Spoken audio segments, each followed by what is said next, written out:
Tonight's mission letter is from the Hoffman family, our missionaries in South Korea.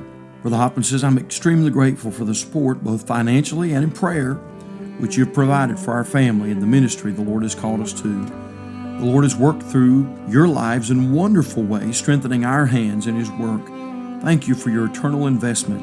It will not be in vain. Philippians 4:17 and verse 18 says, Not because I desire a gift, but I desire fruit that may abound to your account. This summer we hosted our annual youth conference. There were a total of 105 delegates and 9 different churches represented. The one-day conference was packed with 3 different preaching sessions and activities. The theme was Run the Race, which taken from Hebrews 12:1, Wherefore seeing we also are compassed about with so great a cloud of witnesses, let us lay aside every weight and the sin which does so easily beset us, let us run with patience the race that is set before us. The land purchase project is still moving forward. The city is in the process of expanding the road leading to our property. Last month, the proposal was made public and people had 30 days to register their complaints or opposition.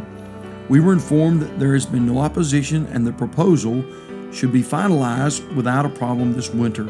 This has answered a specific prayer request. We are still gathering the funds, but from man's perspective, it does not look like we will reach the goal by April 2016.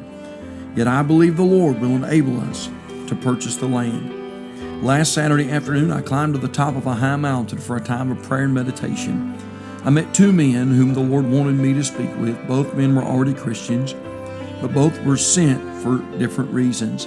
The first man was sent to encourage me. Christianity in his family dates back 120 years. The members of his family were the first Christians in the area. He explained how missionaries had brought Christianity to their family and how through their family, the families in the villages were also saved. He also was very grateful for the missionaries from America that brought the gospel to his family and thanked me for coming to Korea. He then pointed to his home from the mountain peak, and then I pointed to the church property, which was located nearby. I explained about our church and the situation. He knew the property and said several times that it was an excellent location for our church. He then said without a hesitation, Don't worry about the money. The Lord will provide. I'm certain this man was sent by the Lord. His countenance radiated with the presence of the Holy Spirit. The second man was slightly different. He began speaking perfect English. He mentioned he went to the university in Ann Arbor, Michigan many years ago. He was lonely. He, like many Korean fathers, send their wives and children abroad to study. This man asked me a few questions, but there was one particular question which I have never been asked. Do you believe the first few chapters of Genesis literally? Without hesitation, I replied, yes, absolutely word for word.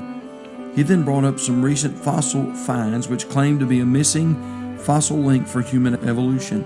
I asked where the scientists got the date for their fossil and then began to show reasons why their method of dating is more speculation than science. And then explained that creation reveals the hand of a creator in extraordinary ways and how things like DNA could not have happened by random chance, as the theory of evolution supposes.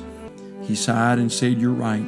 There's a lot of science which later has been found false. He continued, I have been in the field of molecular biology for over 30 years, but I'm troubled by the arguments of science.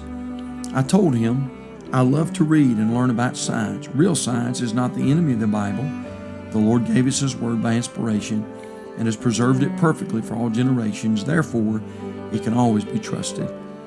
I was a little shocked when I learned with whom I was speaking, but then understood his specific question about Genesis.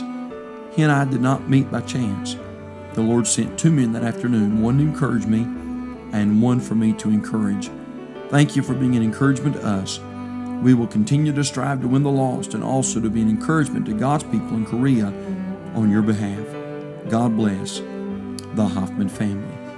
Tonight's mission emphasis upon the Hoffman family, our missionaries to South Korea. Thank you for being a part of the service tonight.